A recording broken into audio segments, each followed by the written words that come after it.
Hi there, Dr. Lepora here, and I'm so excited to be bringing you this 4-part series on diversity and equity and inclusion. It's a very important element that is on people's minds, on their hearts.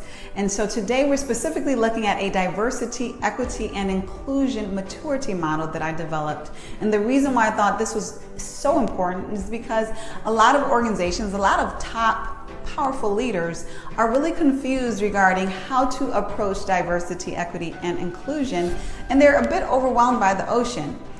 And even though individuals are powerful, are skilled, are smart, it does not mean that they know everything. And so specifically diversity and equity and inclusion, many of us are still learning in the industry. And so it's important for people to not be ashamed, but to be open to learning how to leverage D&I to better their organizations, to better their business, to better their teams and their people.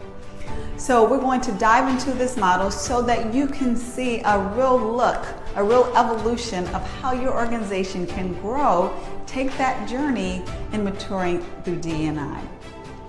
So first and foremost, I want to talk about these 5 levels that you see. Basic, awareness, appreciate, integrate, and sustain. This is very important because what it suggests, what it implies, and what it directly says is that you have to make an evolution journey in order to optimally manifest D&I in an optimal way within your organization.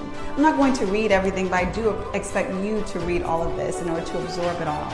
But the essence that differentiates these levels is going from an organization that is more reactive, more based upon what they have to do, to actually being D&I. So it's from an organization that is reactive to passive to active to proactive and then to sustaining.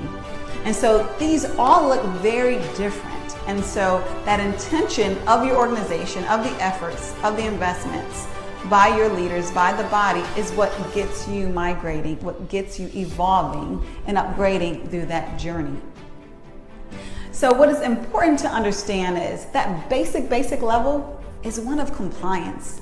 It's that organization, and we all know that organization is a traditional 80s organization that does what it has to do in order to not get sued, quite frankly, in order to increase liabilities. And so they're going to dot their I's regarding what those government regulations are, but that's where the buck stops, because that is all they're interested in, and that's what they see the requirement as being. You know, and then that next phase is, awareness. Well, okay, we see this diversity, this equity and inclusion, we understand it, and we know what it may be, and it may be a positive thing, you know, and that awareness goes more into a phase of now we appreciate it. We appreciate what diversity, equity, and inclusion is.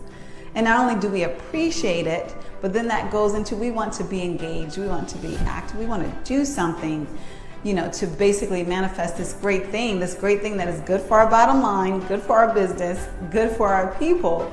And then ultimately that inspiring level is sustaining. And that is when your organization culture represents D&I. It's going from an external focus, again, one that is reactive, one that is about compliance, to one that is more and more increasingly internal, to one about sustaining. Another way to look at it, or another component of that maturity, is about investment. How much of investment of energy, of intention, and resources is toward an organization being diversified, equitable, and inclusive? As that intention grows, as those investments grows, as those resources grow, then that maturity should grow along with it, assuming that it's the right, obviously, methodology and the right transformational efforts that are made. But at the end of the day, it is an approach that is from an external perspective reactive, to one that may include bringing in external professionals and consultants, then to one graduating to internal resources, and then ultimately one that is diverse, one that is equitable, one that is inclusive. And that if you were to change that, you would change the organizational culture itself. Now, I will say most organizations are not at the sustain level. not even 3% within our country at least are at that sustained level. But you absolutely should aspire to that, because that's how you get there. Just like any other business goal that we have to aspire to it, we have to develop the plan, and then we have to apply our plan, our resources in order to get there. So I hope that helps. I hope that gives more information. If you find that it may be beneficial to anyone else, please share, and don't hesitate to reach out with any questions that you may have.